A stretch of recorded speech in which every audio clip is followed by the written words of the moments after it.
Terima kasih undangannya bisa bersilaturahmi pada hari ini dengan teman-teman dari pengajian online FHUI 90. Mudah-mudahan apa yang kita lakukan ini menjadi satu hal yang diridhoi oleh Allah Subhanahu wa taala, menjadi keberkahan buat kita semua dan kita niatkan semuanya semata-mata untuk mendapatkan ridho dari Allah Subhanahu wa taala. Amin. Ya, mungkin sebagai pengantar teman-teman, kenapa saya mencoba untuk menyampaikan tema ini, kontribusi Islam dalam dunia farmasi. Jadi seperti tadi saya sampaikan, terus terang saya pribadi banyak baru mengetahui hal ini ya belum lama lah. Jadi saya sebagai apoteker lulus tahun 95, kemudian sempat berpraktek 5 tahun. Kemudian masuk ke industri farmasi bukan di teknis, tapi lebih banyak di sektor komersial dan business development, strategi. Jadi sertifikat apoteker saya tidak digunakan. Oh, jadi selama 25 tahun saya tidak berpraktek.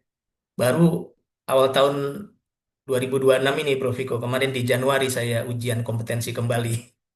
Karena sudah pensiun, saya pikir wah ini harus dimanfaatkan lagi nih apa sertifikat apotekernya. Jadi saya resertifikasikan kembali eh, dengan susah payah, alhamdulillah bisa lulus dan sekarang punya license lagi untuk berpraktek sebagai apoteker. Nah, dalam kesempatan baru-baru ini saya mencoba untuk membaca kembali eh, tentang kefarmasian dan ternyata yang mengagetkan yang selama ini saya tidak ketahui, ternyata kontribusi Islam di dalam dunia farmasi itu begitu besar gitu ya. Jadi selama ini yang saya pahami referensi kita di dunia farmasi itu kebanyakan dari Yunani dan peradaban sebelumnya lah. Bahkan kalau teman-teman perhatikan sampai sekarang kan sebenarnya logo apotik itu masih sering digambarkan cawan yang dililit oleh ular ya. Cawan yang dililit oleh ular itu kan sebenarnya mitos Yunani. Jadi ahli racun saat itu yang namanya punya anak namanya Hiena dan sebagainya itu. Ya, itu yang sampai sekarang masih digunakan. Padahal ternyata sebetulnya kontribusi yang lebih besar di dalam dunia farmasi itu datangnya dari Islam. Nah, namun saya ingin membuka eh, diskusi kita, mungkin saya lebih ingin mengatakan ini sebagai diskusi ya, bukan ceramah atau bukan pengajian satu satu arah, yaitu tentang hadis Rasulullah Shallallahu Alaihi Wasallam yang diriwayatkan oleh Imam Baihaqi, yang sumbernya dari Sayyidina Ali Karomallahu wajah. Jadi di sini kalau kita simak artinya, Rasulullah bersabda akan datang kepada manusia, kata Nabi, di akhir zaman nanti, di mana Islam itu nantinya hanya tinggal nama. Jadi ini yang saya garis bawahi. Di akhir zaman dan mungkin saat ini kita sudah mengalami, Islam itu nanti hanya tinggal nama. Dalam artian Islam sebagai nama dikenal di dunia, mungkin juga dikenal sebagai peradaban, sebagai hal yang membangun peradaban umat manusia di masa yang lalu, tetapi di masa sekarang mungkin ceritanya lain gitu ya. Kemudian hadis ini berlanjut dengan banyak orang yang mengaku dirinya Muslim, tapi tadi saya katakan, kata Rasulullah, bahwa kelakuannya tidak mencerminkan keislamannya. Jadi dia mengaku sebagai seorang Muslim, tapi selalu melanggar syariat-syariat yang sudah ditentukan baik oleh Allah maupun Rasulnya. Ini ini mungkin sebagai renungan buat kita, sebagai pembukaan diskusi kita. Apakah kita sudah mengalami hal ini begitu ya? Dan saya sih pribadi merasa sudah ya. Kita mengalami situasi di mana Islam ini hanya tinggal nama gitu. Sementara kita banyak hal yang terpinggirkan lah. Kita sebagai umat itu terpinggirkan dalam percaturan kehidupan di dunia ini. Dan itu menjadi peringatan buat kita. Nah, kenapa demikian? Karena Rasulullah juga ada hadis yang lain bersabda di waktu yang lain, yang ini sebetulnya disampaikan beliau untuk memotivasi umat Islam ya. Hadisnya berbunyi al-Islamu ya'lu wala yu'la alaih. Jadi al-Islamu ya'lu, Islam itu tinggi, wala yu'la alaih, tidak ada yang lebih tinggi darinya. Ini hadis sahih dari Imam Bukhari yang diriwayatkan oleh Imam Bukhari di nomor 2825. Jadi ini menjadi renungan penting buat saya pribadi bahwa Islam itu sebenarnya tinggi, tetapi nah bagaimana dengan kita sekarang gitu ya. Jadi kayaknya ada sesuatu nih yang harus kita perbaiki begitu di dalam kehidupan kita.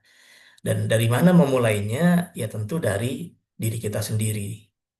Jadi latar belakang kenapa kemarin saya mencoba menggali walaupun hanya secuil ya kaitannya dengan apa sih sebenarnya kontribusi Islam di dalam dunia yang berkaitan dengan saya pribadi, dunia farmasi. Dan beberapa di antaranya saya bisa sharingkan di sini. Jadi ini yang barangkali sebagai background ya buat teman-teman di sini kenapa tema ini kita bawa gitu. Dan tidak hanya menutup kontribusi Islam di farmasi gitu ya. Saya pernah menemukan juga cukup banyak apa sumber kontribusi Islam di dunia hukum itu juga sangat-sangat bernilai. Demikian juga kontribusi Islam di dunia akuntansi, di dunia yang lain itu luar biasa. Ini nanti yang tema besarnya yang kita coba diskusikan di akhir sesi ya barangkali. Jadi kalau di dalam dunia farmasi, kontribusi Islam itu terutama memang terjadi di masa keemasan Islam. Seperti kita ketahui, umat Islam ini sepeninggal Rasulullah itu kan dilanjutkan kepemimpinannya oleh Khulafaur Rasyidin, ya sahabat-sahabat Rasulullah yang paling dekat, yaitu Sayyidina Abu Bakar, kemudian Sayyidina Umar bin Khattab, kemudian Sayyidina Utsman, dan terakhir Sayyidina Ali bin Abi Thalib ya, karamallahu wajah. Nah setelah itu kan dilanjutkan oleh para sahabat dan seterusnya mengalami pasang surut, tetapi di dalam sejarah dunia mencatat, ini dunia yang mencatat, kontribusi umat Islam terbesar di dalam peradaban manusia itu terjadi di abad ke-8 sampai ke abad ke-13. Jadi cukup lama, sekitar 5 abad ya, 500 tahun. Itu adalah di masa dinasti Abbasiyah. Jadi dari kekhalifahan Abbasiyah. Nah, di mana saat itu sentral kekhalifahan umat Islam itu justru terjadinya di Baghdad, di di di Irak ya, di Baghdad. Nah, ini menarik sekali kalau kita ikuti perbincangan Pak Gita Wirjawan ya dengan Pak Emil Salim dan beberapa kesempatan yang lain. Itu mereka membahas mengenai Baitul Hikmah yang saat itu berada di Irak ya, di masa kekhalifahan Abbasiyah. Di saat itu yang dilakukan oleh kekhalifahan Abbasiyah, kalau tidak salah itu terjadinya di saat pemerintah kekhalifahannya Sultan Ma'mun, ya di Sultan Ma'mun. Mereka menerjemahkan banyak sekali literatur dari Yunani dan Persia ke dalam bahasa Arab. Gitu. Jadi terjadi penerjemahan yang sangat masif dari berbagai literatur dan dikodifikasi setelah itu dan akhirnya dikembangkan menjadi sebuah disiplin-disiplin ilmu yang mandiri. Termasuk di dalam hal ini adalah ilmu farmasi. Jadi farmasi boleh dikatakan sebelumnya itu dikenal sebagai ilmu para tabib lah ya, ilmu para dukun, ilmu para ya seperti itulah begitu. Jadi sebenarnya kalau dari catatan sejarah ini saya temukan terjadinya transformasi ilmu farmasi sebagai ilmu modern gitu ya, apa landasan farmasi sebagai ilmu modern itu terjadinya di saat ini, di saat zaman keemasan Islam, eh, sekitar abad ke-8.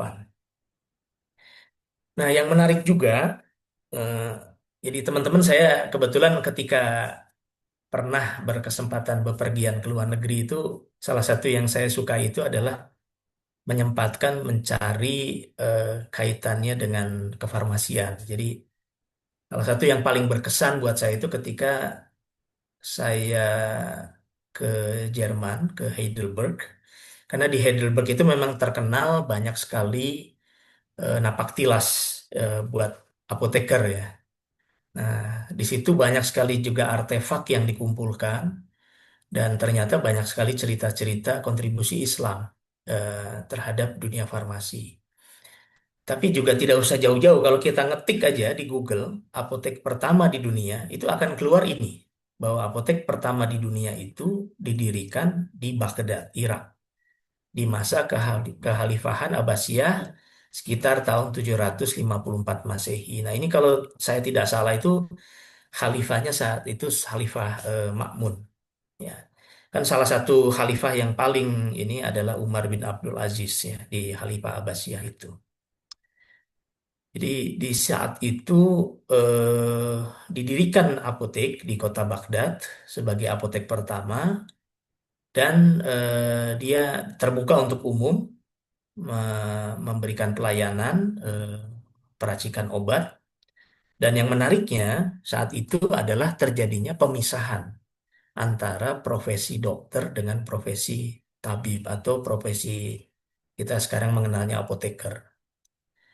Jadi ini salah satu tonggak sejarah pertama bahwa kalau dulu kan antara dokter dan pemberi obat itu tidak terpisah.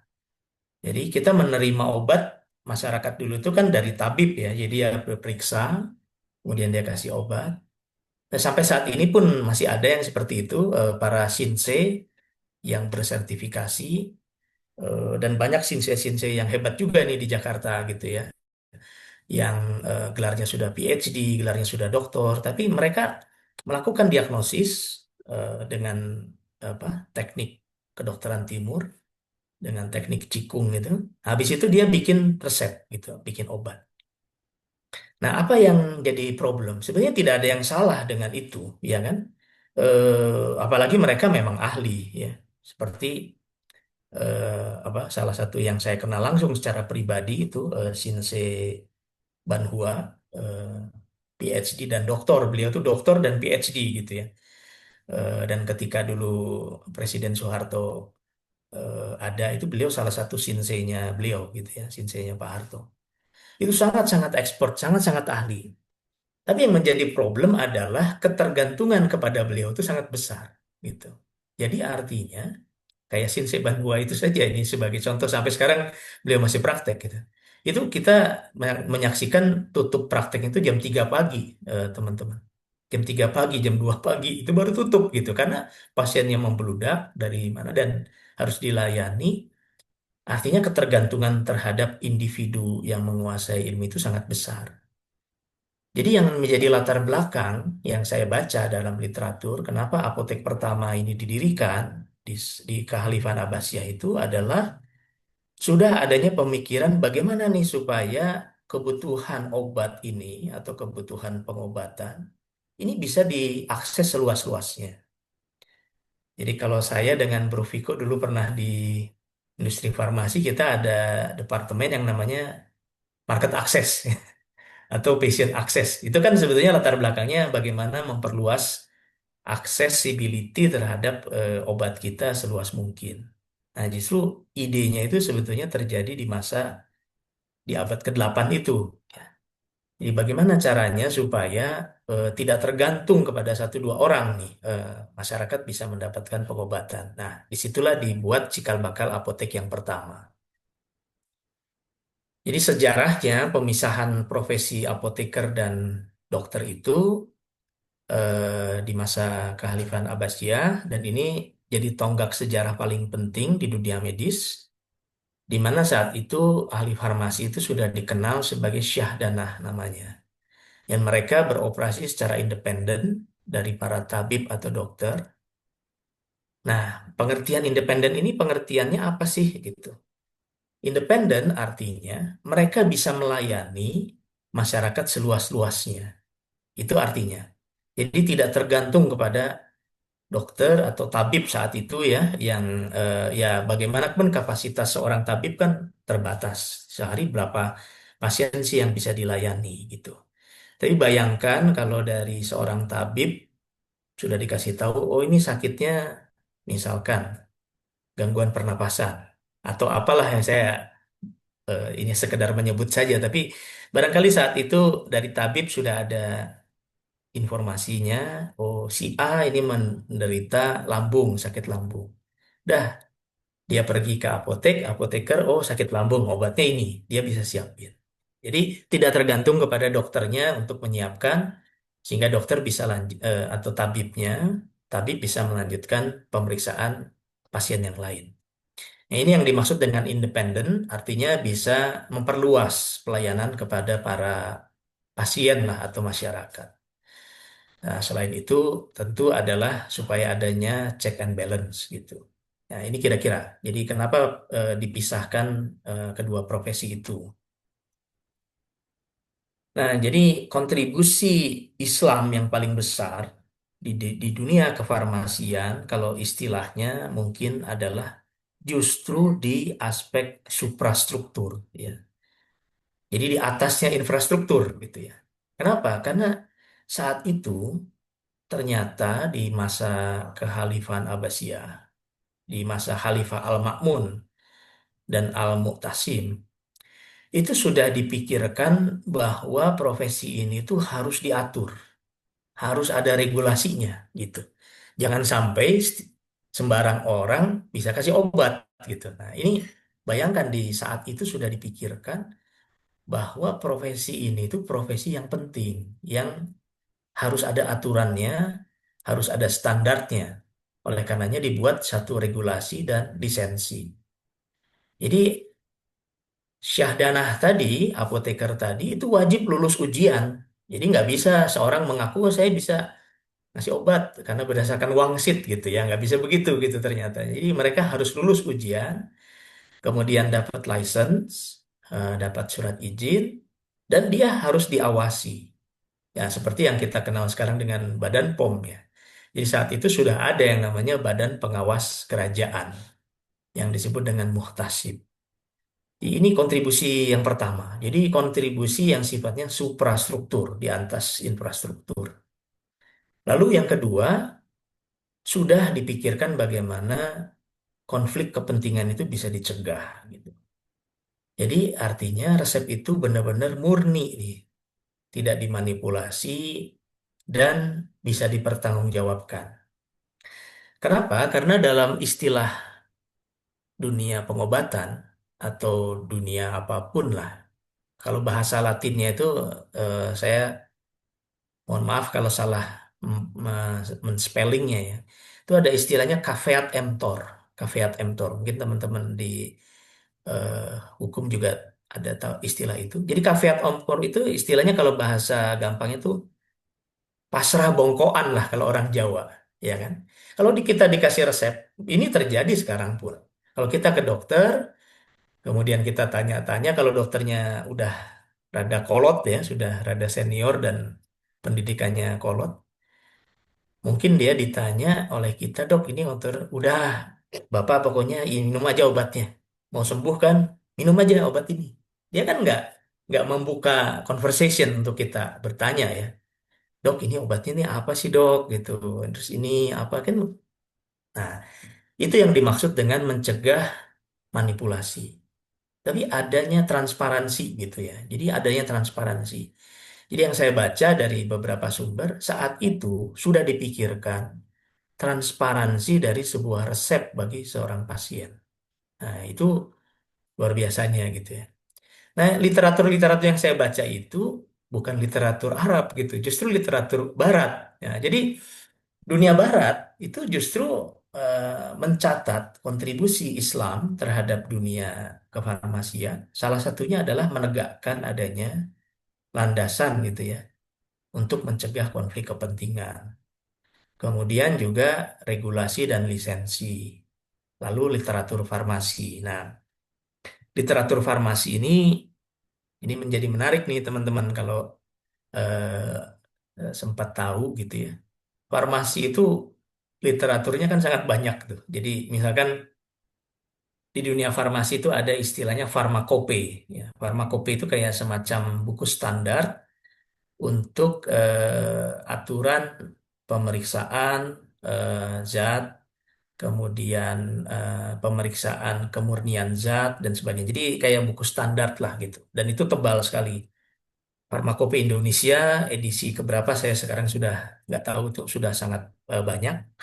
Dan itu mengacunya ke farmakope Amerika, farmakope Inggris, farmakope Jepang. Jadi kita menggabungkan dari beberapa sumber farmakope. Nah, belum lagi ada literatur lain seperti Martindale dan sebagainya. Nah, saat itu ternyata dalam catatan sejarah itu sudah diatur, sudah disusun literatur farmasi untuk para syahdanah dan literatur ini dinamakan Syai Dalani. Nah, tokoh yang sangat berperan dalam hal ini itu diantaranya Sabur Ibnu Sahel. Nah, beliau itu menyusun satu kitab yang namanya Al-Akrobadan. Al-Akrobadin ini diakui oleh sejarah sebagai cikal bakal farmakope yang pertama di dunia. Jadi, Masya Allah, sedemikian besar gitu ya kontribusi umat Islam di masa lampau. Cuman yang menjadi miris buat kita, kalau kita ingat lagi hadis yang di depan tadi, ya sayangnya setelah masa kekhalifahan Abbasiyah, walaupun di masa Kesultanan Utsmaniyah, Turki itu kita masih bisa dikatakan umat Islam itu masih berperan besar di dunia ini, tapi setelah itu kan kita semakin turun, dan sekarang ya kita harus akui banyak hal Islam itu tinggal nama lah gitu. Islam itu tinggal nama. Ini menjadi renungan buat kita bersama. Itu mengenai profesi dan etika kefarmasian yang kontribusinya banyak sekali diberikan oleh umat Islam di masa eh, kekhalifahan Abbasiyah. Dan ini dipakai sampai dengan sekarang.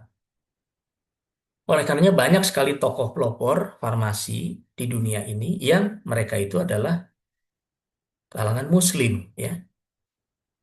Tapi ngomong-ngomong, yang menarik juga, dan ini dicatat di banyak literatur, orang-orang ini, tokoh-tokoh ini, dengan tegas mengatakan, inilah manifestasi Islam sebagai rahmatan lil alamin. Jadi konsepnya yang dikembangkan saat itu adalah inklusivitas gitu ya, bukan eksklusivitas. Tapi bagaimana mereka berlomba-lomba, berprestasi di dalam apa menemukan kemajuan ilmu dan teknologi untuk siapa? Untuk umat manusia gitu. Bukan untuk umat Islam.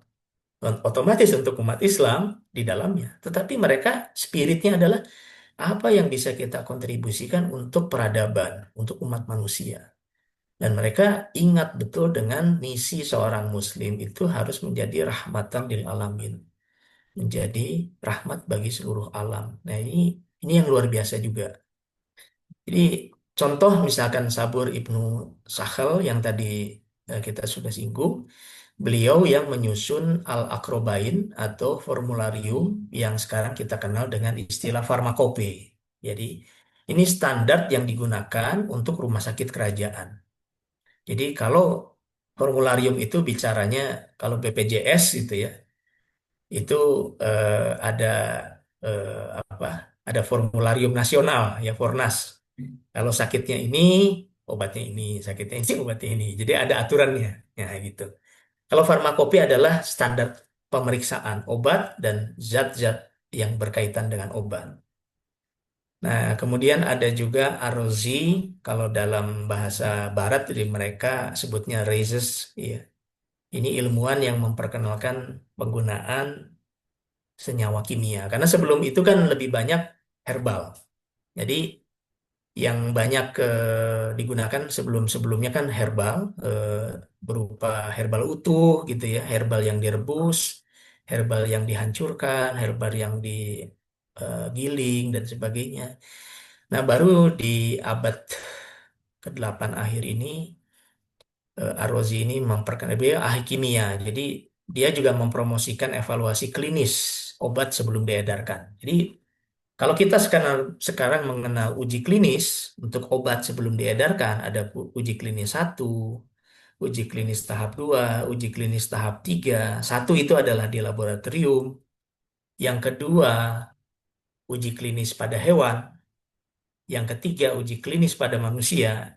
Kalau hasilnya bagus, baru boleh dipasarkan, gitu kan? Nah, baru setelah itu uji klinis tahap 4, yaitu uji klinis memantau obat setelah digunakan di pasar. Ternyata ini sudah diperkenalkan oleh umat Islam saat itu, oleh Ar-Razi ini. Lalu yang sangat legendaris tentu adalah Ibnu Sina, Avicenna kalau Barat menyebutnya.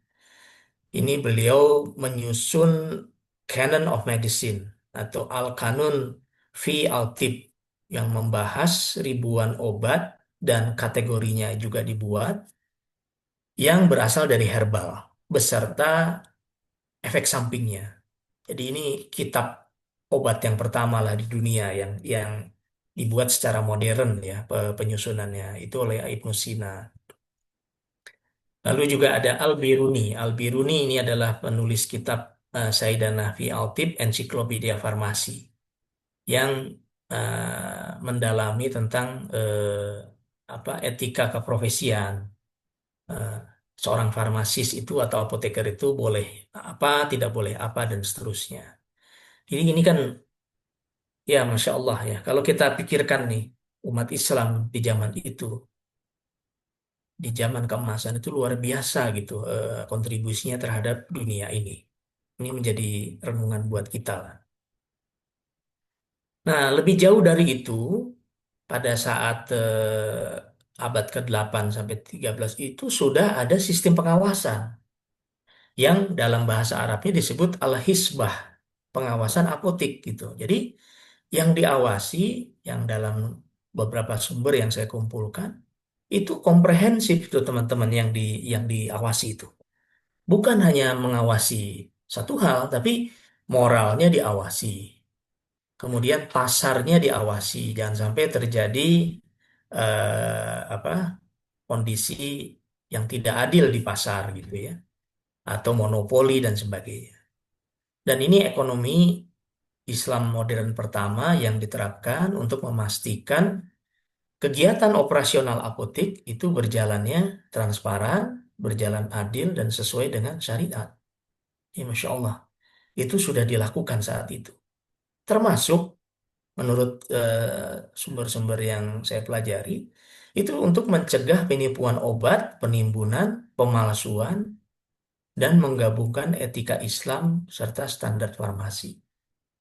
Jadi kita bayangkan kita hidup di era seperti sekarang, di abad 21 menjelang ke 22 ini. Ini aja masih jadi masalah klasik ya. Kita bicara apotek di pasar pramuka lah, kita bicara di mana itu kita hidup masih dalam situasi di mana masalah ini sudah di-solve di abad ke-8 gitu loh. Jadi kalau saya mau mengatakan kemunduran kita itu dalam semua aspek gitu ya.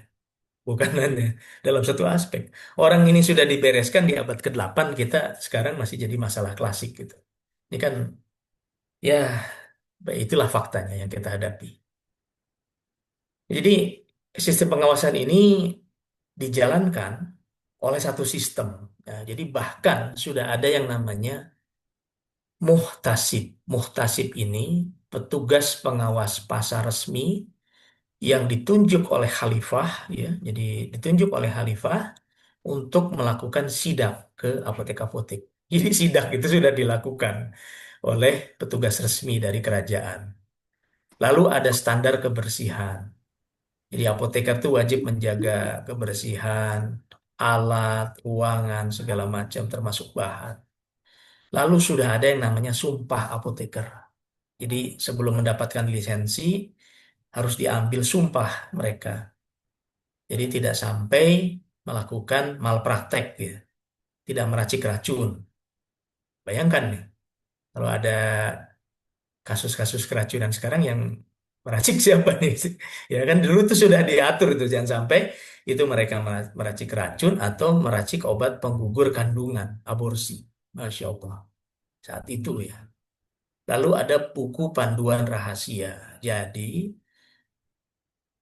tips and triknya si pengawas ini itu disediakan supaya mereka tidak bisa ditipu oleh apoteker yang diawasi. Ya, jangan sampai ada pemalsuan yang tidak bisa ketahuan gitu kira-kira. Jadi luar biasa tuh saat itu sistem yang dibuat oleh kekhalifahan terhadap praktek kefarmasian. Jadi itu lalu masih ada lanjutan lagi. Jadi aspek pengawasan ini panjang sekali dibahas di berbagai literatur, teman-teman. Termasuk pengawasan kualitas produk, kredibilitas obatnya, keadilan harga gitu ya, transparansi itu dibahas juga, praktek pelayanan etisnya, gimana melayani pasien dan sebagainya itu ada gitu saat itu sudah dibuat. Jadi apoteker wajib memberikan informasi yang jelas tentang dosis obat, efek samping obat dan indikasi obat itu. Dan tidak menjual obat yang terlarang atau obat yang dilarang, termasuk yang obat yang non halal. Sampai sebegitunya diatur. Lalu peran pejabat yang menjadi pengawas itu benar-benar diatur dengan ketat ya. Seperti kalau sekarang ini adalah Badan POM. Ini luar biasa lah. Kalau kita berimajinasi ya, berimajinasi pada saat itu yang terjadi seperti apa gitu dengan adanya sistem yang sudah dibuat ini, ya kita bisa mengatakan tidak heran kalau Islam itu dulu menjadi center of excellence di dunia. Jadi itu ada kajian yang menarik juga dalam literatur Barat tentang House of Wisdom, Baitul Hikmah, di mana Barat itu mengakui di dalam sejarah peradaban manusia bahwa yang pernah menjadi COE, Center of Excellence di dunia ini adalah Islam. Ya. Tapi mereka tidak letterlock menyebutkan Islam, tapi mereka menyebutnya Arab Arabian culture. Jadi mereka menyebutnya Arab gitu. Oke, jadi dari situ ilmu farmasi itu menyebar ke Eropa di abad pertengahan, tentu melalui jalur perdagangan, lalu penerjemahan dan juga penaklukan wilayah. Jadi kan Islam juga berdakwah terus kemana-mana sampai juga akhirnya menaklukkan banyak wilayah. Dan dari situ terjadi transfer teknologi dan transfer knowledge ya secara tidak langsung. Jadi proses ini merevolusi sistem medis barat yang sebelumnya tuh ketinggalan jauh sekali.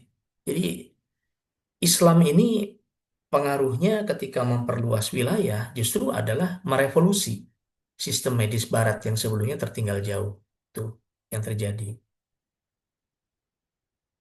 Nah, kemudian salah satunya kalau hal ini dilihat itu di Itali yang paling cepat waktu itu mengadopsi itu Itali. Makanya apotek tertua di Eropa itu adanya di Italia. Di saat itu Raja Frederick II dari Silsilia itu mengeluarkan yang namanya Dekret Salermo. Itu sudah jauh tuh, tahun 1240 Masehi. Tadi yang di Baghdad itu tahun 700-an 50 Masehi ya. Jadi berapa abad kemudian gitu baru Barat itu melakukan hal yang sama, yaitu memisahkan profesi apoteker dengan dokter. Jadi berapa abad tuh? 8, 9, 10, hampir 5 abad. Baru Barat itu memisahkan profesi dokter dan apoteker. Sementara di Islam itu terjadi di abad ke-8. Jadi mereka meniru sistem regulasi muhtasib dari kekhalifahan Abbasiyah. Nah ini yang menulis itu bukan Islam. Ini literatur yang menulis catatan ini adalah literatur Barat, teman. Jadi Barat itu mengakui sebenarnya. Cuman saya sebagai apoteker saya pribadi itu saya baru tahu belakangan ini gitu hal ini.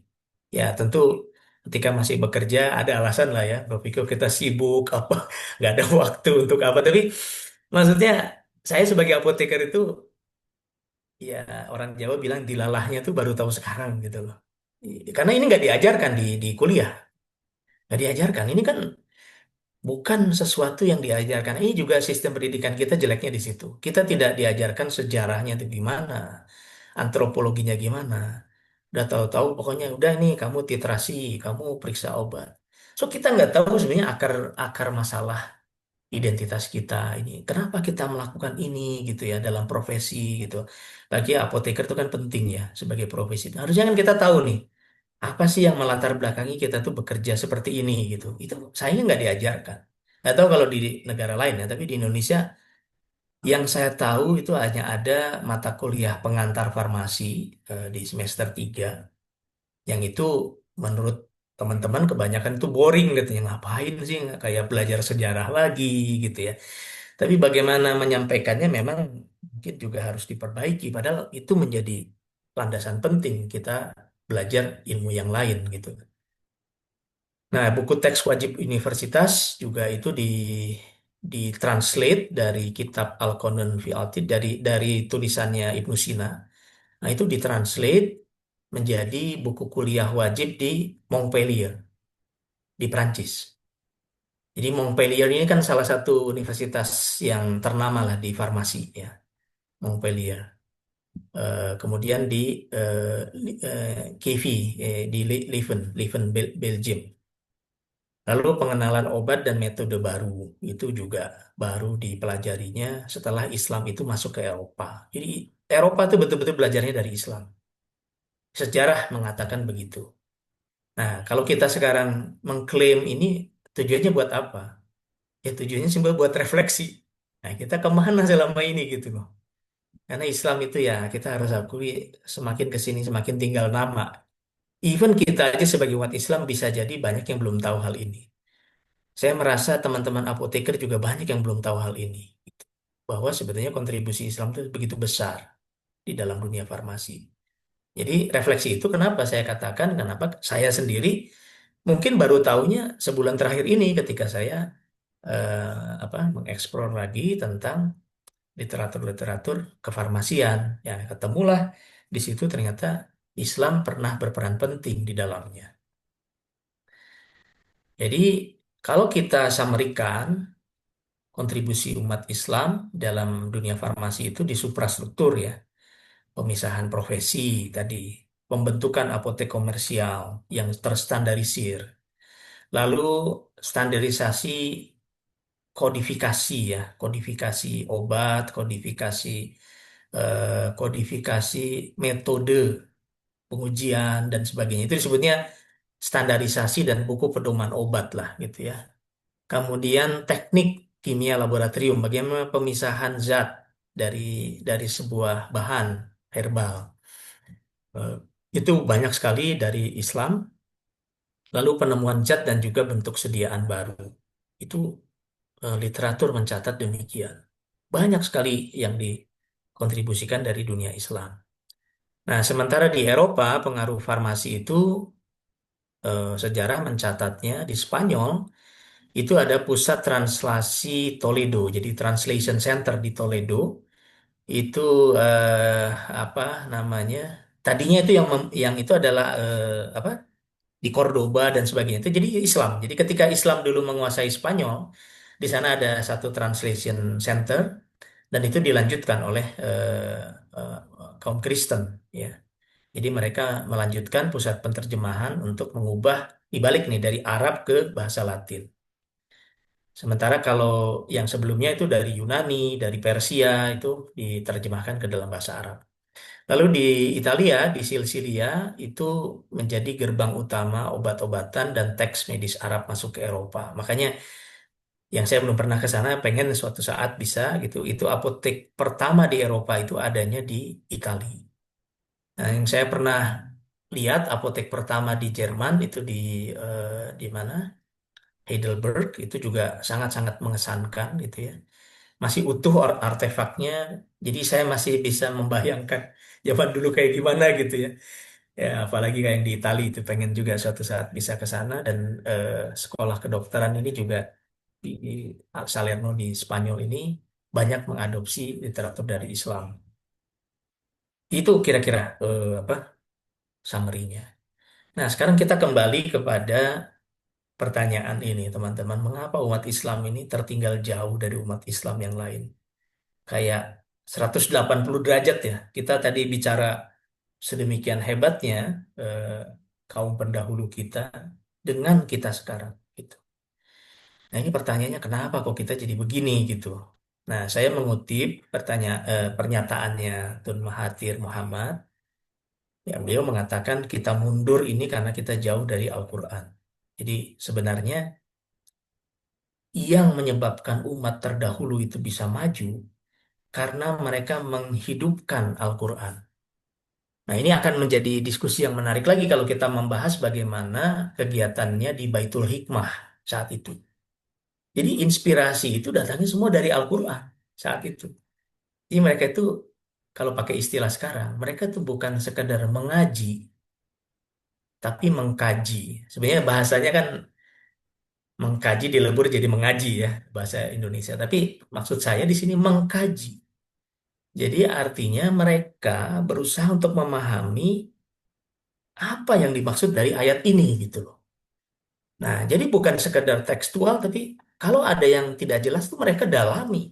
Dan katanya ada peneliti yang sampai berhari-hari tidak tidur. Karena dia tidak bisa tidur sebelum dia menemukan makna dari ayat ini.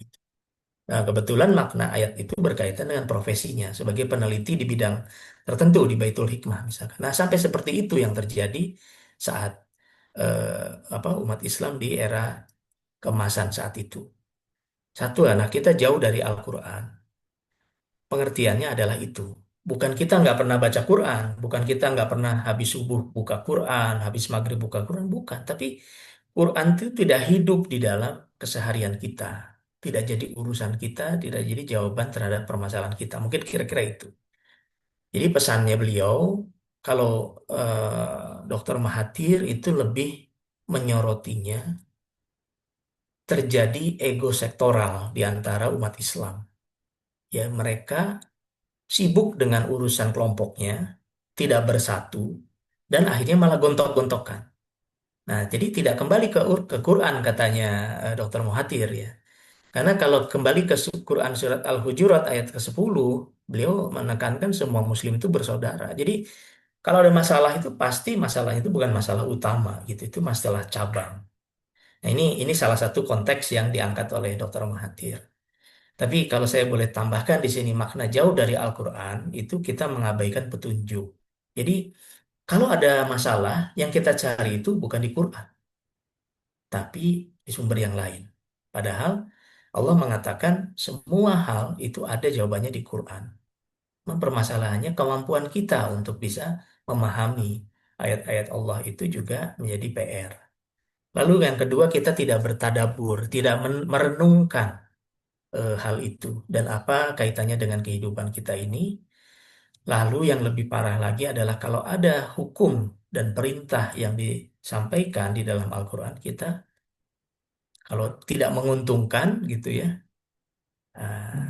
kita cari alasan untuk, oh ini konteksnya berbeda nih atau apapun lah gitu. Itu kan terjadi di dalam kehidupan kita gitu ya. Lalu lebih memilih selain Al-Quran. Nah, karena didorong oleh hawa nafsu kita. Jadi permasalahannya bukan soal tidak membaca, tapi tidak menghidupkan Al-Quran itu di dalam keseharian kita. Ya, kira-kira itu makna kita jauh dari Al-Quran.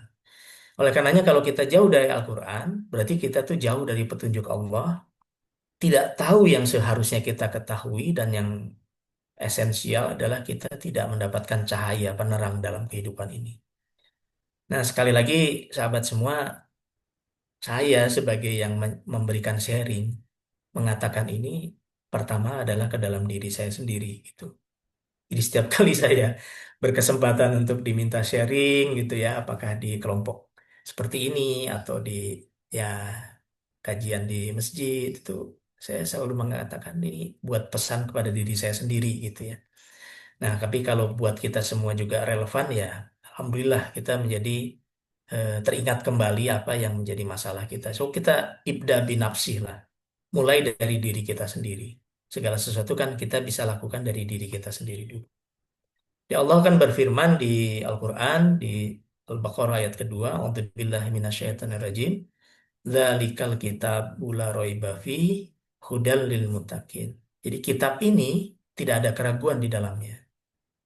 Hudan lil muttaqin. Dia menjadi hudan, menjadi petunjuk. Bagi siapa? Bagi orang-orang yang bertakwa.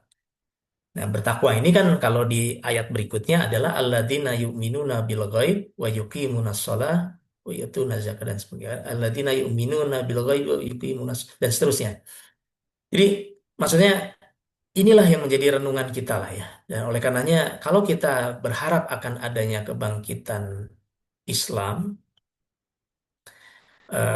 itu menekankan ketaatan kita mutlak kepada Allah dan bagaimana kita menghidupkan Al-Quran. Jadi satu adalah meningkatkan literasi. Ini kalau teman-teman ikuti misinya Pak Gita Wirjawan tuh dengan endgame-nya itu kan beliau tuh sering mengatakan literasi, literasi, story, membaca dan sebagainya. Padahal ini kan wahyu pertama yang diturunkan oleh Allah kepada Rasulullah. Iqra, bacalah. Iqra itu kan baca, observasi, mentadaburi dan sebagainya. Dan budaya membaca itu kita sangat-sangat tertinggal. Lalu kekuatan iman dan amal soleh ini di An-Nur ayat 55. Lalu kita mengganti kaum yang ingkar, jadi memang kita menegakkan kebenaran. Dan ini yang paling penting nih, yang nomor 4 menurut saya, atau menurut kita barangkali. Kemuliaan seseorang itu sayangnya sekarang dilihatnya dari aspek materi kan. Jadi yang dilihat itu adalah hartanya dia gimana, jabatannya dia gimana gitu. Status sosial seseorang itu sangat ditentukan oleh hal-hal yang sifatnya materi. So flexing dan sebagainya. Sementara ilmu dan iman itu kayaknya udah ke laut lah gitu istilahnya ya. Ke laut lah. Padahal zaman itu seseorang sangat dihormati, sangat dimuliakan, sangat ditinggikan derajatnya itu karena dia memiliki ilmu. Nah, itu yang membedakan mungkin di zaman dulu dengan sekarang. Nah, sekarang ilmu, tapi kalau tidak bisa dicapitalize, jadi Elon Musk itu orang yang sangat berilmu, tapi dia bisa mengcapitalize hal itu menjadi bisnis, menjadi orang terkaya di dunia, itu dihormati. Tapi kalau ilmu saja kan, ya kita tahu lah gitu ya apa yang terjadi. Tapi itulah kunci kalau kita mau bangkit lagi umat Islam. Jadi ya sekali lagi kita mulai dari diri kita. Jadi kalau kita berkata kepada keluarga, kepada anak-anak, itu yang sukses, kayak ini mobilnya sekian gitu ya, rumahnya sekian. Ya kita tidak mengingatkan kamu belajar, menguasai ilmu, bisa bermanfaat buat kamu, buat orang lain dan sebagainya. Nah itu kamu sukses gitu. Jadi menempatkan standar-standar itu ya mungkin kita harus renungi kembali lah buat diri kita sendiri dan juga buat keluarga mulai dari situ barangkali. Oleh karena saya mau menutup ini dengan satu ya istilah ini teman-teman ya kecil-kecilan gitu bahwa kita ini dengan segala keterbatasan yang ada saya sendiri juga harus menyatakan di sini saya ini kan lulusan ITB teman-teman. Alhamdulillah saya lulus 3 pesantren, Bro Viko. Begini-begini saya lulus 3 pesantren, 3 level, dan semua dari pesantren yang sama, yaitu namanya pesantren kilat, Bro. Jadi bukan pesantren beneran, jadi semuanya pesantren kilat. Tapi maksudnya dengan segala keterbatasan yang ada, kita berusaha lah gitu untuk meraih yang disebut dengan kecerdasan Qurani gitu ya. Jadi bagaimana kita mengembangkan kapasitas intelektual kita, emosional, spiritual. Intinya menjadikan Al-Quran ini sebagai sesuatu yang kita dalami lah gitu. Nah tentu nggak bisa sendiri ya dengan teman-teman. Jadi ya seperti saya yang bisa dilakukan adalah kita ada grup. Mungkin di grup itu hanya berlima gitu ya, yang kebetulan frekuensinya sama. Kita sering lempar isu gini terus. Tapi kita merasa dari situ kita bisa belajar gitu ya. Kecil-kecilan lah atau di keluarga kadang ada grup di keluarga yang kebetulan satu frekuensi. Intinya adalah kita menjadikan upaya kecil kita itu untuk mempelajari Al-Quran lebih baik gitu. Tentu selain yang lain ya, tilawah, tahfiz. Tahfiz ini kan gerakan yang sangat bagus yang dilakukan oleh kita, umat Islam, dan didorong oleh semua pihak. Tapi kan tidak berhenti di situ.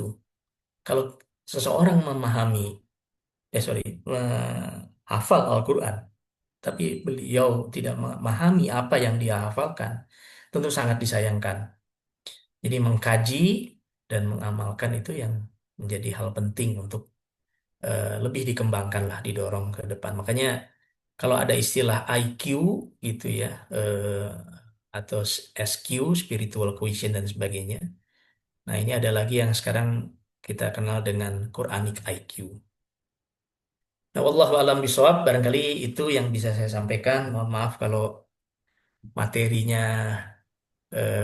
tidak terlalu relevan, apa mudah-mudahan paling tidak apa yang menjadi latar belakang gitu ya dari materi ini saya coba susun bisa ditangkap oleh teman-teman di sini bahwa ya kita punya PR besar lah gitu umat Islam ini karena kayaknya hadis Nabi tadi itu sudah terjadi pada kehidupan kita. Islam itu tinggal nama, sementara Allah meminta kita di banyak ayat di Al-Quran untuk kita mempelajari umat terdahulu bagaimana.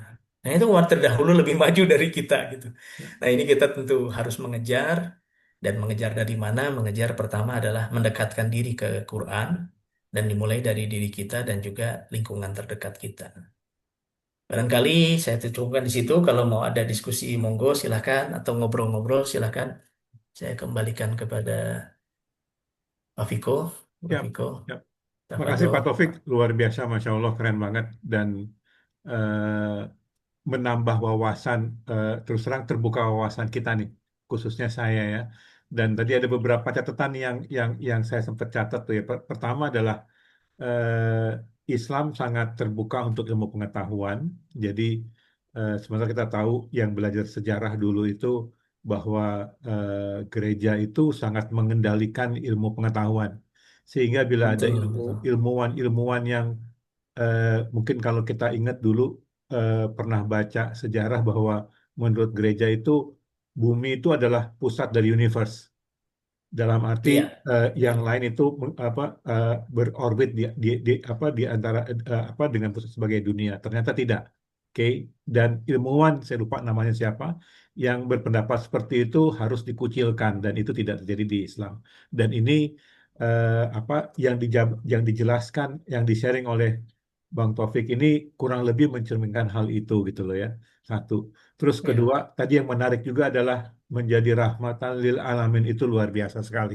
Sangat dalam dan semangatnya sangat dan masih relevan untuk kita sampai hari ini ya. Nah, yang menarik lagi tadi itu yang sangat relate sekali Pak Taufik adalah pengawasan iya, apoteker.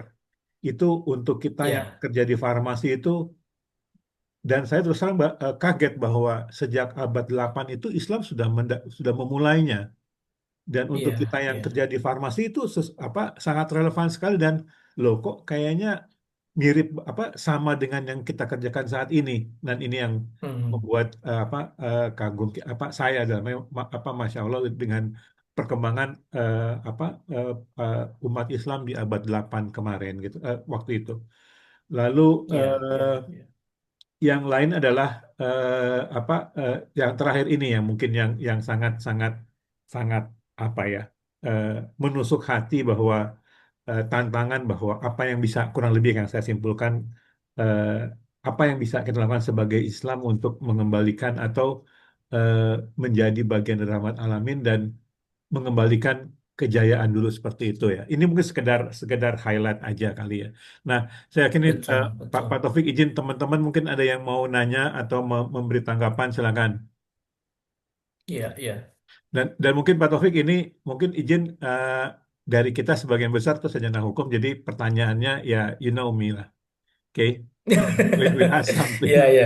when a Makanya lawyer saya, asks something aduh ini, you know ya how the deal silaturahmi is sama, kurang lebih ya. betul, Oke. betul. Mungkin ini ada Bang Silaturahmi Farid ya. teman-teman. Silakan Rid.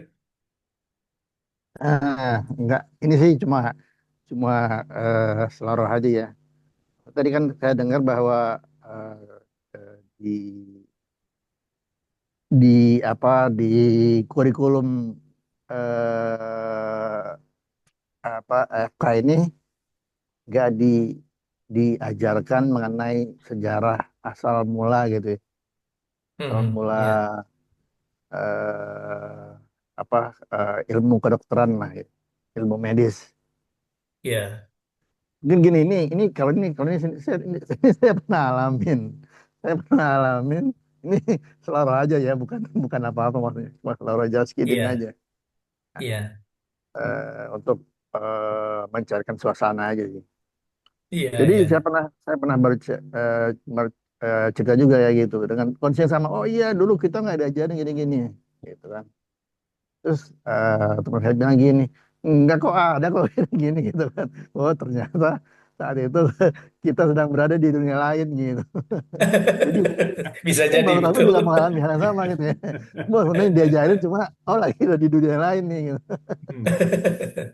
Iya, iya, iya.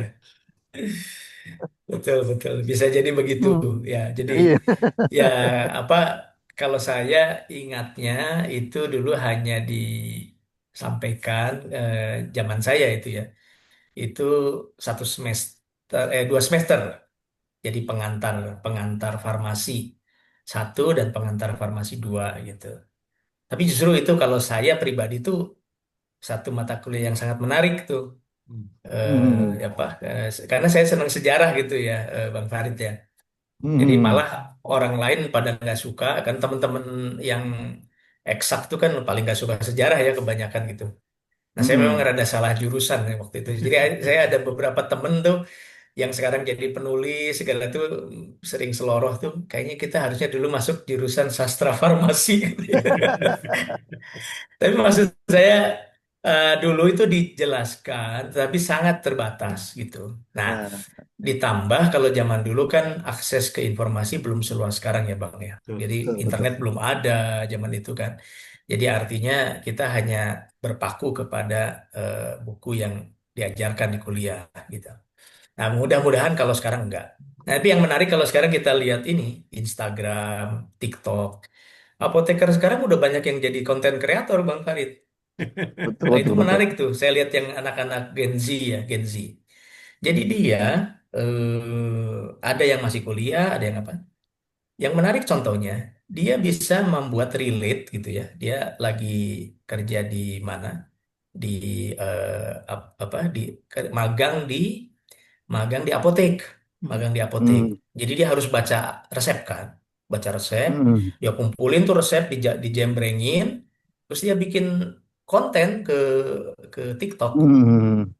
Jadi kasih caption Hmm. dia bilang resep aja bisa gua baca, apalagi gelagatmu katanya. Jadi anak sekarang memang lebih lebih ini ya, lebih ini itu. Terus apa konsistensi itu penting di dalam ini. Oleh karenanya apa gitu kan. Jadi orang yang konsisten gitu. Jadi anak sekarang kan udah lebih ini ya, udah lebih terpapar terhadap akses informasi ya, insya Allah ya. Betul Cuman betul. kalau kalau yang tadi saya share ini menariknya Bang Farid, itu justru literatur yang banyak mengulas itu literatur Barat Bang, Hmm. literatur Hmm. Barat. Hmm. Jadi Betul. jurnal-jurnal, kemudian artikel, kemudian tapi yang nulis orang Barat gitu. Nah, jadi itu refleksi buat saya pribadi. Tapi terima kasih dah. Jadi Hmm. intinya bisa jadi juga kita waktu itu lagi kemana, zaman kuliah kan kita hadir di kelas tapi jiwa kita nggak tahu di mana. Iya betul betul itu. Gitu. Ternyata Iya, ternyata iya. Bang Taufik jiwa nggak di kelas itu nggak hanya di Depok ya. Oh enggak sama lah. Oh ya, Kita mungkin kan zaman itu ada romantika tersendiri juga ya, Bang ya, berdua ya. Pak Taufik ini mungkin sekedar perkenalan. Bang Farid ini selain sarjana hukum juga dia pemerhati dan praktisi farmasi dalam Oh penanganan gitu, perkara. Masya Allah. Jadi lawyer Nanti tapi kita ngomong pemerhati terpisah deh, farmasi. Pak Taufik ya, mengenai latar Mantap, belakang Bang mantap. Farid ini. Iya, iya, iya, iya. Oke, Siap, siap, siap. nah ini ada Ustadz Irfan nih. Ayo, Bang Ipang mau nanya, silakan Bang.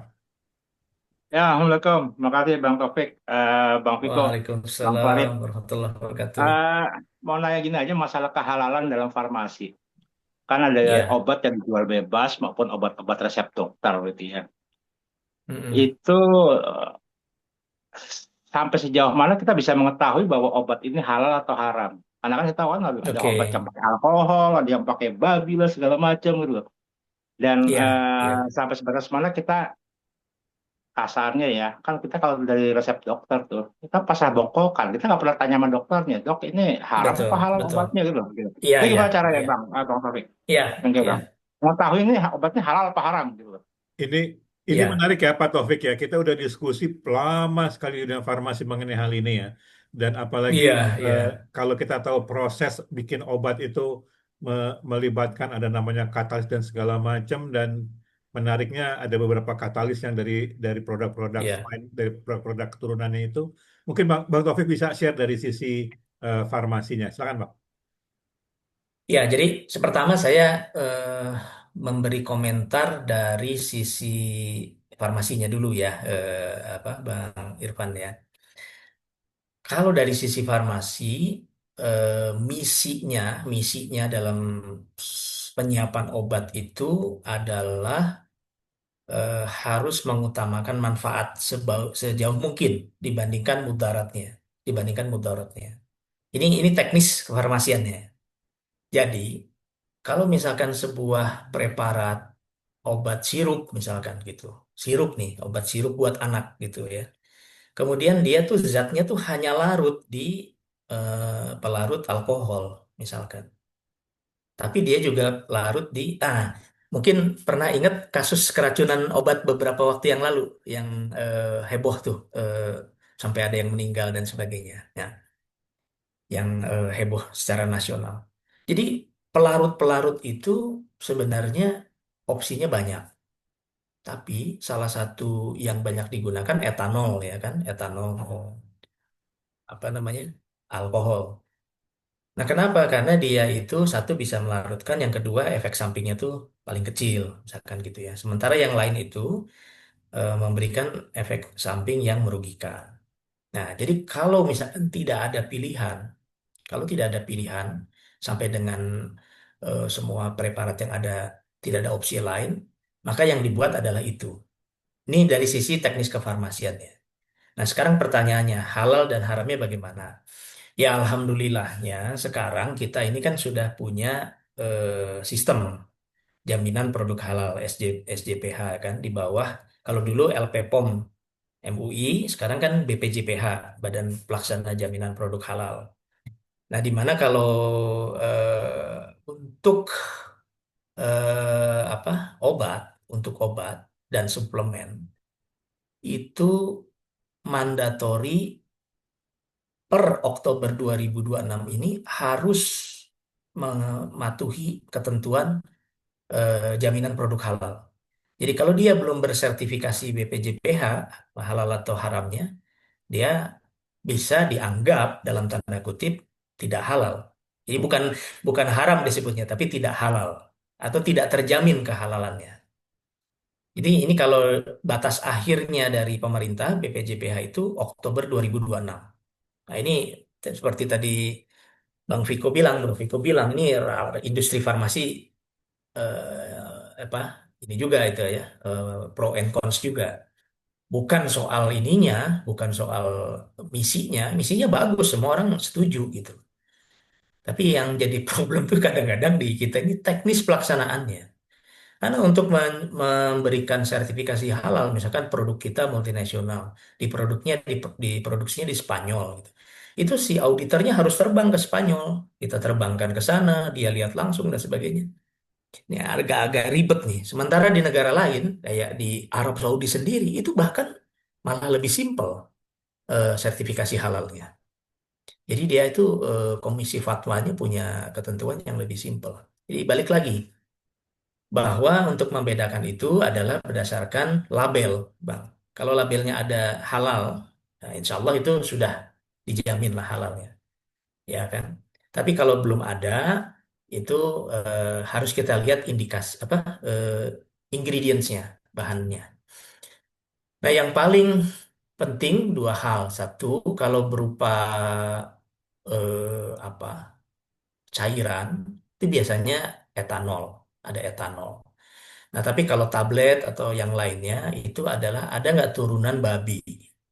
Jadi kayak misalkan apa dari dari gelatin misalkan untuk apa kapsul itu kan bisa gelatin itu gelatin babi gitu ya.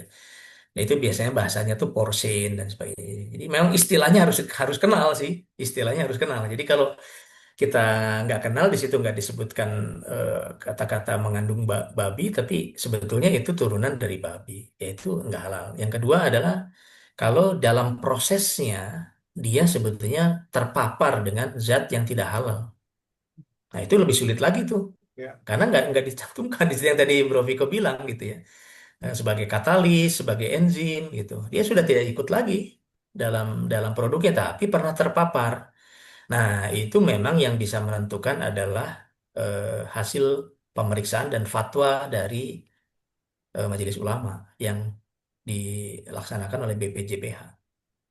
Karena itu teknis kehalalan itu sudah khusus lagi itu saya nggak nguasain itu. Malah itu sebenarnya istri saya yang apa istri saya yang banyak pengalaman sebagai auditor halal. Mudah-mudahan bisa menjawab tuh Bang Viko. Jadi ya, seperti itu Bang. ya, Simpelnya sih sekarang kita lihat aja labelnya. ya, Ada nggak halal halal label? Kalau nggak ada, kita lihat kandungannya. ya. Gitu. Mungkin izin Bang Taufik, Bang Irfan menambahkan sedikit. Selain ingredient dan juga apa katalis atau enzim yang dalam arti bahwa itu dilibatkan dalam proses pembuatan, tapi produk akhirnya itu tidak termasuk gitu ya, kalau nggak salah ya, Bang Betul, Taufik ya. betul, Nah, betul, betul, satu betul. lagi yang menarik adalah ini, Bang Irfan. Pada saat kalau proses proses produksinya halal itu mesti line-nya itu mesti sendiri, dedicated. Dedicated line, ya, Ya, dedicated sementara line. artinya Betul, apa? Artinya tidak terekspos dengan equipment atau peralatan untuk produk-produk lain.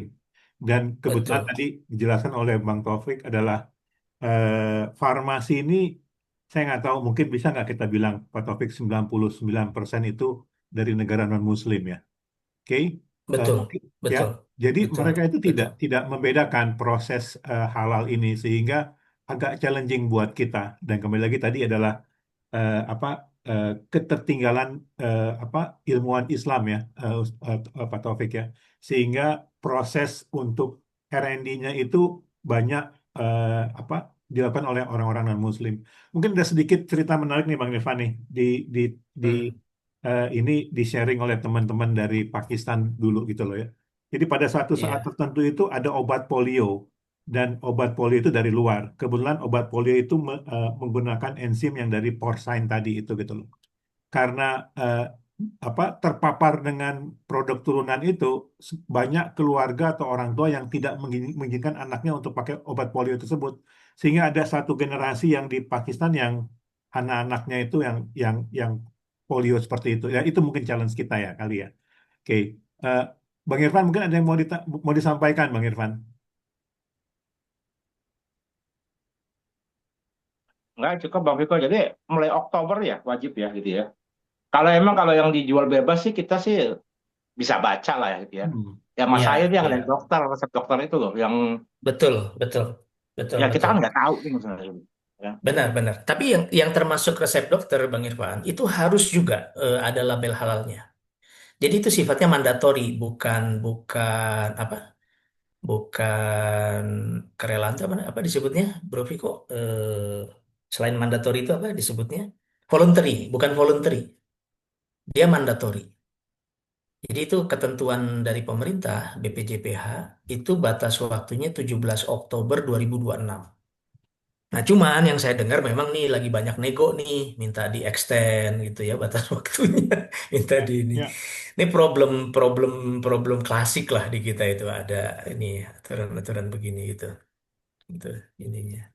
Ya akan menarik apa akan sangat menarik melihat nanti bagaimana ya. Kenapa? Karena apa kalau kita melihat proses R&D sampai dengan manufacturing obat itu agak challenging harus kalau harus apa Iya, memenuhi iya. halal ini gitu loh. Jadi Eh, sebetulnya hmm, kalau saya lihat itu bukan tidak mau ya, Bro Viko ya, dari hmm, farmasi itu bukan tidak mau, tapi untuk proses sertifikasi itu memang costly ternyata ya, gitu. Itu yang jadi problem. Costly dan resourceful gitu apa? Membutuhkan banyak resource. Nah, itu yang harusnya dipikirkan oleh regulator gitu ya. Eh, karena kan kalau seperti di Saudi yang saya dengar dari kerabat di sana, eh, komisi fatwanya itu melihat orang mau memasukkan produk ke Saudi itu kan harusnya tahu bahwa di sini mayoritas 100% Muslim. Nah, tinggal ditanya, kamu ini bener nggak? Semua kata iya. Nah, berarti kan tanggung jawabnya beralih itu. hmm, Si pemilik produk itu mau menyatakan di situ ya kayak semacam ada ijab kabul dan sebagainya. Kemudian dilihat secara dokumen semuanya terpenuhi. Nggak ribet gitu loh, Bro Viko. Nggak ya. ribet. Nah, di kita ini masih problem gitu loh. Ribet banget kan untuk dapat sertifikasi itu. Harus lihat pabriknya, harus lihat ini, dan itu satu produk aja costnya berapa jadinya gitu. Itu yang jadi problem sebenarnya. Jadi akhirnya tuh high cost regulation ya, ya Ya, problemnya tuh. High cost regulation jadinya. Nah, jadi bukan bukan simplified, padahal kan tujuannya baik tuh untuk jaminan. ya, Tapi kan kalau itu bisa dilakukan by documentation dan statement, ya why not kan sebenarnya. ya. Ya, ya itulah masalah kita, masalah klasik Bang Irfan. Ya. Mungkin Itu. mungkin ada satu lagi wawasan yang mungkin perlu kita lihat juga ya, Bang Irfan ya. Kita sama-sama tahu adalah those pharmacy company adalah multinational company yang terlepas dari obat, nature-nya adalah bisnis. Jadi cari cari profit, oke? Dan mereka Ya, ya, ngitung nih, oke, gue investasi bikin line production untuk produk halal. Di ngitung-ngitung emang berapa besar sih marketnya produk halal gitu loh. Ya kan Pak? Dan ini betul. salah satu challenge kita gitu loh. Dan Hmm. pada saat dia membuka line production itu ada investasi khusus dan benar-benar end to end kalau memang mau halal. Seperti tadi misalnya eh, ada eh, katalis itu mungkin apa ya? Ada produk atau kimia yang dipakai untuk dalam proses, tapi nanti pada hasil akhirnya itu nggak kepakai lagi gitu loh. Nah, harus Hmm. benar-benar end to end itu benar-benar halal itu really really a big undertaking untuk farmasi company. Sorry ini Bang Taufik nambahan dikit kali ya. Oke. Ya, ya, betul. Tapi Hmm. relevan lah dengan hal ini kan sangat relevan Ya, untuk sangat kita bisa relevan paham. dan Iya, betul. sangat menarik gitu loh untuk kita lihat bagaimana nanti di 17 Iya, Oktober 2026. Oke. Nah, betul, mungkin betul. eh, Bang Irfan kira-kira kita bisa move on ke pertanyaan ketiga atau gimana Bang Irfan? Ada yang bisa ditanggapi? Oke. Kita mungkin lanjut kali ya. Enggak, cukup lanjut lanjut silakan. Siap, siap. Mungkin lanjut ke pertanyaan ketiga. Mungkin Nani ini udah unmute nih. Nan ada yang mau ditanya atau disampaikan silakan. Jadi, Assalamualaikum warahmatullahi wabarakatuh. Terima kasih. Siapa namanya? Waalaikumsalam. Taufik atau Bang Taufik nih? Ya, Iya, Mbak jadi Nani, silakan, Mbak. ya eh, jika seseorang ada latar belakang suatu penyakit, misalkan Mm-mm. turunan hipertensi dari orang tua atau mungkin ada diabetes dari orang tua, gitu kan. Nah, Iya, otomatis kan kita berarti harus mengkonsumsi obat tertentu yang tidak iya, boleh lepas. Nah, menurut Islam atau menurut mungkin mengetahui karena juga pernah pesantren nih bang, itu bagaimana hukum Islamnya dan yang kedua kita rata-rata semua kan sudah lelita ya bang, lewat 50 tahun ini pasti rata-rata sama permasalahan penyakitnya, kalau nggak hipertensi, kolesterol dan lain-lain. Iya, Kalau saya iya. pribadi saya sudah mengkonsumsi amlodipin nih bang, karena saya ada riwayat orang tua saya kena hipertensi sampai terus kemarin gitu ya. Jadi saya jaga-jaga. Jadi seolah-olah saya ketergantungan nih setiap hari harus minum itu gitu. Walaupun dosisnya kan dilihat sesuai resep dokter. Seperti itu bang. Iya. Apakah amlodipin atau sejenisnya itu halal? Tadi juga saya mau bertanya, ternyata Ustadz Irfan duluan nih. Alhamdulillah sudah ada jawaban bahwa di Indonesia ini berarti aman ya bang untuk masalah halal. halalan toiban mengenai obat karena sampai dicek ke negara yang memproduksi gitu. Terima kasih sebelumnya. Assalamualaikum warahmatullahi wabarakatuh. Waalaikumsalam warahmatullahi wabarakatuh, Mbak Nani. Sorry nih, Bro Viko, saya pindah ke HP nih, laptop saya baterainya habis, jadi pakai HP ininya, koneknya. Dipotong dulu, Tetap dengar ya? Pak Taufik. Mungkin bisa disarankan untuk pakai obat X4J kali ya dari Novartis yang ada amlo di. Sorry. Jadi bukan iklan. Oke. Ya, jadi Mbak Nani, pertanyaannya tadi terkait dengan kondisi rata-rata dari kita ya yang sudah berusia di atas 50 tahun, itu kan umum kita menderita penyakit degeneratif namanya. Jadi penurunan fungsi organ lah. Jadi degeneratif, terjadi degenerasi dari organ atau sistem metabolisme kita gitu. Jadi salah satunya hipertensi. Hipertensi itu kan sebetulnya sebabnya nggak pasti, nggak bisa dipastikan. Tetapi faktanya terjadi kondisi di mana tekanan darahnya itu memang meningkat. Nah, memang kalau dari sisi kefarmasian dan kedokteran, hipertensi itu adalah suatu kondisi yang harus dikontrol. Bahasanya begitu. Sesuatu yang harus dikontrol. Kenapa harus dikontrol? Karena kalau tidak, dia bisa mempengaruhi sistem metabolisme yang lain atau kondisi organ tubuh yang lain. Nah, saya juga sebagai apoteker, terus terang, males kan minum obat. Jadi lucu nih kan, apoteker itu kan kebanyakan karena tahu bikin obat gitu ya. Kita setiap hari berhadapan dengan obat zaman sekolah gitu, suruh minum obat tuh males gitu. Jadi saya waktu saya diketemukan hipertensi mungkin di usia 45 atau 46 gitu. Saya denial gitu, ini pasti karena kurang tidur aja. Ini karena stres, karena di kantor dan sebagainya. Sampai suatu ketika saya diingatkan oleh salah satu teman dokter di kantor, Pak, udah minum aja obatnya daripada nanti berkepanjangan. Saya pikirkan lagi, saya pelajari lagi, ya udah, ini saya minum. Jadi sampai dengan sekarang saya minum obat hipertensi itu sudah hampir 10 tahun.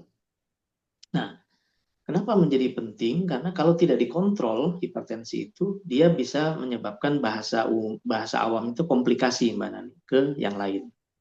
Macam-macam itu tergantung kita lemahnya di mana. Jadi misalkan orang yang tidak pernah dikontrol hipertensinya dan kebetulan dia tidak ada keluhan, ya, di kantor dulu office boy itu ada yang hipertensi 200 itu dia nggak pusing, Mbak.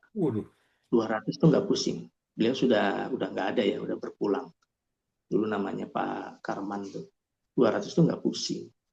Nah, jadi kalau tidak terdampak terhadap gejala itu lebih parah lagi, lebih berbahaya lagi. Tapi kalau kita pusing, kaku itu masih lumayan. Jadi kita tahu bisa mengontrol. Nah, itu kalau tidak dikontrol bisa berdampak tuh. Misalkan jantungnya kan memompanya lebih berat. Jadi otot jantungnya nanti jadi membesar. Jadi istilah kedokterannya namanya kardiomegali. Jadi ada pembengkakan jantung. Padahal gara-garanya itu cuma hipertensi. Gitu. Jadi kan selangnya makin mengecil, alirannya terhambat, maka pompanya, si jantung sebagai pompa, dia jadi lebih berat, ototnya jadi lebih besar. Nah, jadi ya ini saya menyebutnya sebagai profesi klinisi ya, kita sebagai apoteker. Sarannya adalah rutin kontrol ke dokter. Jadi mau tidak mau tuh harus rutin kontrol ke dokter untuk memantau. Nah, kemudian treatmentnya apa? Mengikuti sarannya dokter. Kalau minum amlodipin 5 mg sehari rutin, kata dokter itu bisa terkontrol, ya itu lakukan, Mbak. Karena mungkin itu ikhtiar kita ya. Ikhtiar kita supaya apa? Supaya ya tubuh kita terjaga dan tidak menyebabkan situasi yang lebih buruk gitu di waktu mendatang. Tapi kalau tidak terkontrol seperti saya tuh harus dikombinasi tadi yang Bro Viko bilang pakai X-Force. Tapi karena ekspor itu mahal gitu, nah saya sebagai farmasis tahu kan isinya ekspor itu apa-apa, ya udah saya kombinasi sendiri. Kalau sekarang biaya sendiri kan berat bro, gitu kan. Jadi saya beli sendiri amlodipin, saya beli sendiri valsartan, ya saya minum sebagai kombinasi yang terpisah gitu. Nah, bagaimana untuk tahu halalnya dan haramnya? Ya, insya Allah ya, kalau obat itu yang sifatnya padat, tablet itu ya, Mbak Nani, itu insya Allah sebagian besar itu halal kandungannya. Yang harus waspada itu adalah kalau kapsul atau gel. Jadi dia ada materi yang disebut dengan gelatin. Nah, itu sumbernya tuh dari hewan. Ya, jadi kalau dari porcine itu dari dari babi itu halal haram. Tapi kalau dari bovine tulisannya bovine itu halal dari sapi. Nah, tapi kalau selain itu insya Allah sih ya, tablet, kaplet itu aman. Nah, yang berikutnya adalah kalau cairan, sirup. Nah, sirup itu kita harus lebih hati-hati. Dan biasanya kaitannya dengan alkohol. Jadi kalau ada alkoholnya, ya kecil sih jumlahnya, tapi itu tergantung ya. Kita pernah bertanya kepada beberapa ustadz, ada ustadz yang mengatakan, ada pilihan lain nggak, obat lain nggak? Kalau ada pilihan lain, ambil obat itu. Kalau tidak ada pilihan lain, ya itu kondisinya darurat gitu ya. Tapi secara teknis kefarmasian, kenapa itu diambil, itu pasti ada alasan. Jadi kalau nggak ada pelarut lain yang halal dan yang lebih aman justru pelarut yang alkohol tadi, ya mungkin itu yang diambil. Insya Allah sih, kalau sekarang sih udah lebih mudah Mbak Nani. Nggak seperti dulu, informasinya lebih mudah dicek gitu. Bahkan AI juga sekarang sangat membantu tuh. Kita tanya AI, produk ini halal nggak gitu. Insya Allah dia bisa kasih tahu tuh beberapa sumber informasinya. Mudah-mudahan bisa menjawab Mbak Nani pertanyaan barusan. Mungkin rekomendasinya amlodipin baik juga ya. Amlodipin itu obat yang sudah sangat lama Mbak Nani dikenal. Dan sampai dengan sejauh ini pemakaian itu sudah sangat masif ya. Dan sudah dikombinasi dengan beberapa obat yang lain. Jadi insya Allah kalau dari sumber yang baik gitu ya, kita beli amlodipin buatan pabrik ini di sumber resmi di apotek, insya Allah aman Mbak. Saya sendiri minum amlodipin juga soalnya sudah 10 tahun ini. Itu udah kayak obat generik ya kalau di obat hipertensi itu amlodipin tuh. Seolah-olah obat standar. Ya, actually amlodipin itu udah generik ya Pak ya, Pak Taufik ya. Amlodipin sendiri adalah nama generiknya. Kan kalau penemunya Pfizer dulu namanya Norvas. Itu obat patennya yang pertama kali kan Pfizer. Itu mereknya Norvas. Itu obat yang buat Pfizer tuh bisnisnya gede banget tuh, Norvas.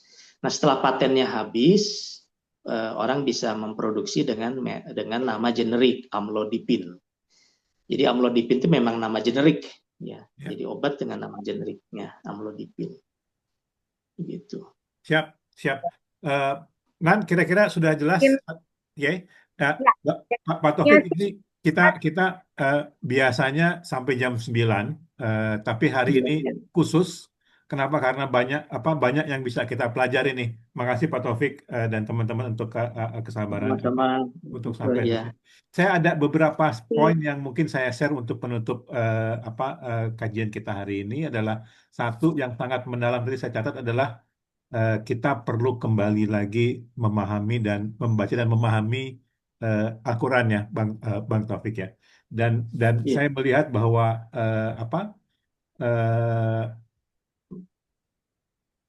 farmasi sama juga dengan ilmu-ilmu yang lain adalah cara kita mendekatkan diri kita ke Islam.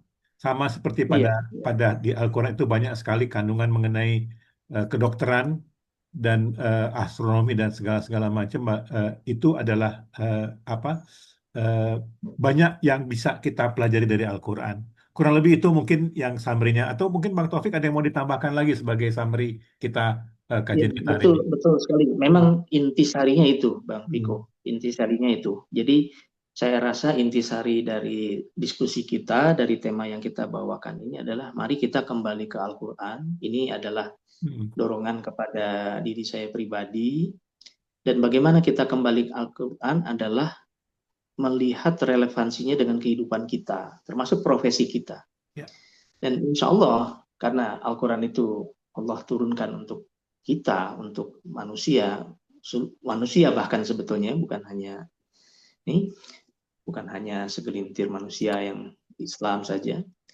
Artinya semua urusan kita kan sebetulnya ada di dalam Al-Quran, insya Allah. Ya. Nah, tinggal tugas kita adalah bagaimana kita melengkapi diri kita untuk bisa mendapatkan petunjuk itu, gitu kan. Jadi kalau Allah kan mengatakan dalikal kitabu hudal lil muttaqin kan. Jadi la raiba fihi, tidak ada keraguan di dalamnya, hudan lil muttaqin. Nah, jadi kita terus-menerus berusaha menjadi pribadi yang bertakwa. Nah, bertakwa ya artinya kita meningkatkan keimanan kita.